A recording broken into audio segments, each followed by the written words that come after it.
बारक more पिता पुत्र र पवित्र आत्मा एक साँचो परमेश्वरको नाउँमा। ख्रिस्टमा आत्मिक रूपले गहिरो हुँदै जाने कुरा क्रिस्चियन विश्वासमा बढ्ने, आत्मिक वृद्धि हुने र ख्रिस्टमा परिपक्व हुने कुरा हो। क्रिस्चियन आत्मिक निर्माण वा चेलापन हो। यसका लागि आत्मिक वृद्धि भन्ने शब्द प्रयोग गर्नु उपयुक्त हुन्छ। हामी आफ्नो आमाको गर्भमा आएको क्षणदेखि निरन्तर आत्मिक रूपले निर्माण हुँदै जान्छौँ, तर हामीलाई यो कुरा थाहा नहुन पनि सक्छ। हाम्रा आमा बाबु, जीवनसाथी, छोराछोरी, समाज, संस्कृति र अरू धेरै कुराले हाम्रो मन र हृदयमा निरन्तर ज्ञान प्रदान गर्छ, निर्माण गर्छ र परिवर्तन गर्छ। पवित्र आत्मा र हाम्रो सहकार्यको परिणामस्वरूप हाम्रो क्रिस्चियन जीवनमा आत्मिक निर्माण हुन्छ र जीवनको रूपान्तरण हुन्छ। यसो भन्ने गरिन्छ, आत्मिक वृद्धि भनेको कुनै एउटा बिउ टुसाएर उम्रने र त्यो बिरुवा बढेर रुख हुने कुरा जस्तै हो। तर यसरी बिउबाट रुख हुने भन्ने कुराले विश्वासमा वृद्धि हुने वा आत्मिक बानी र सद्गुणहरूका विकास गर्ने कुरालाई मात्र जनाउँछ, किनभने यसले वास्तवमा आत्मिक वृद्धि भन्ने जनाउँदैन र यसको कुनै बाइबलीय आधार छैन। तर येशूले भन्नुभएको हराएको छोराको दृष्टान्त चाहिँ आत्मिक वृद्धिका बारेमा बताउने ठिक उदाहरण हो। त्यो छोराले आफ्ना बुबाको सम्पत्तिलाई मोज मज्जामा उडायो र ऊ गरिब भएर घर फर्क्यो, तर उसको बुबाले उसलाई घरमा प्रेमपूर्वक स्वागत गरे। आत्मिक वृद्धि भनेको हराएको छोराले आफैलाई पाउने, आफ्नो बाबुलाई चिन्ने र आफ्नो घर फर्केर जाने यात्रा हो। आत्मिक वृद्धि भनेको ख्रिस्टमा हामीले आफूलाई पत्ता लगाउने र हामीभित्र पतन भएको परमेश्वरको स्वरूपलाई पुनर्स्थापित गर्ने र हामीले त्रिएक परमेश्वरसँग सङ्गति गर्ने यात्रा हो। हामी पापले पतन हुनुभन्दा पहिले जो थियौँ त्यही बन्ने हाम्रो यात्रा हो। आत्मिक वृद्धिका 4 सिद्धान्तहरू यस प्रकार छन्। पहिलो, पवित्र आत्माको कुरा सुन्ने। दोस्रो, आफ्नो स्वार्थको इच्छालाई हुँदैन भनेर इन्कार गर्ने र परमेश्वरको इच्छालाई हुन्छ भनेर स्वीकार गर्ने। तेस्रो, एक अर्कासँग मिलेर यात्रा गर्ने। र चौथो, परमेश्वरले कहाँ काम गर्दै हुनुहुन्छ त्यो देख्ने र त्यसमा सामेल हुने कुरा हो। यी सिद्धान्तहरूले आत्मिक बानीहरू निर्माण गर्न सहायता गर्छन् र हामी आफ्नो जीवनमा पवित्र आत्माको उपस्थिति र कामप्रति संवेदनशील हुन सक्छौँ। यसरी हामीमा पतन भएको परमेश्वरको स्वरूपलाई हामीले निरन्तर पुनर्स्थापित गर्दै जान्छौँ। हाम्रो पापी स्वभाव येशू ख्रिस्टको साँचो स्वरूपमा बदलिनुपर्छ। हाम्रो भित्री अस्तित्व ख्रिस्ट जस्तै हुनुपर्छ। बाइबल पढ्ने, प्रार्थना गर्ने, सङ्गति गर्ने, सुसमाचार प्रचार गर्ने र हाम्रो जीवनका सबै पक्षमा बाइबलका शिक्षाहरू पालन गर्ने कुरा हाम्रा आत्मिक बानीहरू हुन्। आजका लागि धर्मशास्त्रका पाठहरू पहिलो शमूएल 2 को 18 देखि 21, भजन 73 को 21 देखि 28, पहिलो यूहन्ना 3 को 21 देखि 24 र सन्त लुका 2 को 40 देखि 52 बाट लिएको छ। यी सबै खण्डले आत्मिक रूपमा वृद्धि हुँदै जाने विषयमा चर्चा गर्छन्। भजन 73 को 21 देखि 28 मा भजनकार भन्छन्, हामीले अरू कुनै पनि कुराभन्दा बढी परमेश्वरको चाहना गर्नुपर्छ। यस भजनको पहिलो आधा भागमा आशाप बहकिएका छन्, किनभने तिनी आफैले चाहेका कुराहरू परम प्रभुले तिनलाई दिनुभएन। तिनले आनन्दको जीवन जिउनका निम्ति प्रशस्त धन सम्पत्तिको चाह गरेका थिए। आशापले आफ्नो हृदयलाई शुद्ध राखे, तर पनि तिनलाई किन पीडा र समस्या भयो भनेर तिनले बुझ्न सकेनन्। तर यो भजनको दोस्रो भागमा हामीले खोज्नुपर्ने धन परमेश्वर हुनुहुन्छ भनेर आशापले स्पष्ट पारेका छन्। संसारका धनहरू मृत्युको क्षणमा एकैछिनमा खोसिन्छ र हामीले परमेश्वरको न्यायको सामना गर्नेछौँ। तर हाम्रो यस जीवन र अनन्त जीवन दुवैमा हाम्रा हृदयका चाहनाहरू पुरा गरिदिने चाहिँ परमेश्वर मात्रै हुनुहुन्छ। धेरै मानिसले आफूले इच्छा गरेको आशिष पाउन परमेश्वरको खोजी गर्छन्, तर परमेश्वर नै हाम्रो सम्पत्ति हुनुहुन्छ। यो कुरा हामीले बुझ्नुपर्छ भन्ने उहाँको इच्छा छ। तिर्खाएको आत्मालाई परमेश्वरले नै सन्तुष्ट पार्नुहुन्छ। हाम्रा लागि यो संसारको धन र आशिषभन्दा धेरै चाह गर्नुपर्ने कुरा परमेश्वर नै हो। यहाँ आशापले निष्कर्षमा परमेश्वरको चाह गर्नुपर्ने 3 कारणहरू बताएका छन्। पहिलो, हाम्रा असफलताहरूमा परमेश्वर हामीप्रति विश्वासयोग्य हुनुहुन्छ। भजन 73 को 21 देखि 24। दोस्रो, हामीलाई वर्तमान समय र अनन्ततामा परमेश्वरले सन्तुष्ट पार्नुहुन्छ। भजन 73 को 25 देखि 26। र तेस्रो, परमेश्वरले हामीलाई दण्डबाट बचाउनु भएको छ।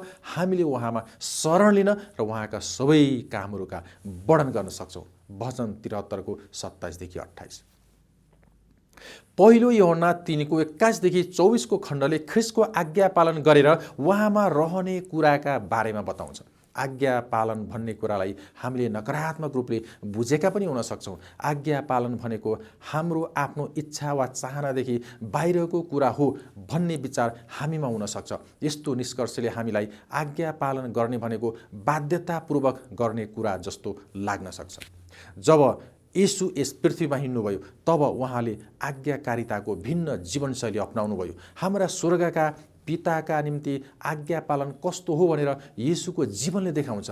परमेश्वरको आज्ञा पालन गर्नु भनेको हामीलाई पूर्ण रूपमा प्रेम गर्नुहुने हाम्रा परमेश्वर पिताप्रति प्रेम र भक्तिको जीवनशैली हुनु हो। येशूले यूहन्ना 15 को 9 देखि 10 मा भन्नुभयो, पिताले जसरी मलाई प्रेम गर्नुभएको छ मैले पनि तिमीहरूलाई प्रेम गरेको छु। तिमीहरू मेरो प्रेममा रहौ। यदि मेरा आज्ञाहरू पालन गर्यो भने तिमीहरू मेरो प्रेममा रहनेछौ, जसरी मैले मेरा पिताका आज्ञाहरू पालन गरेको छु र उहाँको प्रेममा रहन्छु।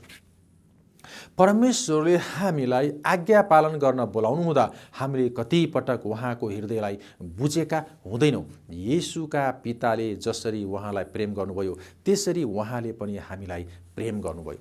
येशूले कर काप र बाध्यताले आज्ञा पालन गर्नुभएको थिएन, तर परमेश्वर पितासितको उहाँको घनिष्ठ प्रेम सम्बन्धका कारणले उहाँले आज्ञा पालन गरेर जिउनुभयो। येशूले हामीलाई त्यसै गर्ने आग्रह गर्नुभएको छ। हामीले परमेश्वरको प्रेम प्राप्त गर्ने र त्यो प्रेम अरूलाई दिने गर्नुपर्छ। यसैका लागि उहाँले हामीलाई बोलाउनु भएको। यसो गरेर हामी पनि उहाँ चाहिँ हाम्रा स्वर्गका पितासँगको सम्बन्धको गहिराईमा रहन सक्छौँ। लुका 10 को 27 मा येशूले सबैभन्दा महान आज्ञा बताउनु भयो, तैँले परम प्रभु आफ्ना परमेश्वरलाई आफ्ना सारा हृदयले, आफ्नो सारा प्राणले, आफ्नो सारा समझले र आफ्नो सारा मनले प्रेम गर र आफ्नो छिमेकीलाई आफैलाई चाहिँ प्रेम गर। हाम्रा परमेश्वरको हृदय धेरै असल छ।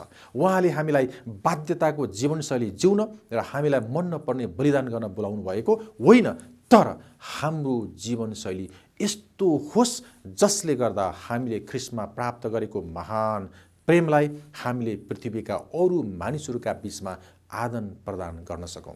यो संसारका मानिसहरूले आफ्नै फाइदा खोज्छन् र आफैलाई सन्तुष्ट पार्न खोज्छन्, तर परमेश्वरले हामीलाई आफ्नो बोझबाट बाहिर निस्केर अरूका लागि जिउन बोलाउनु भएको।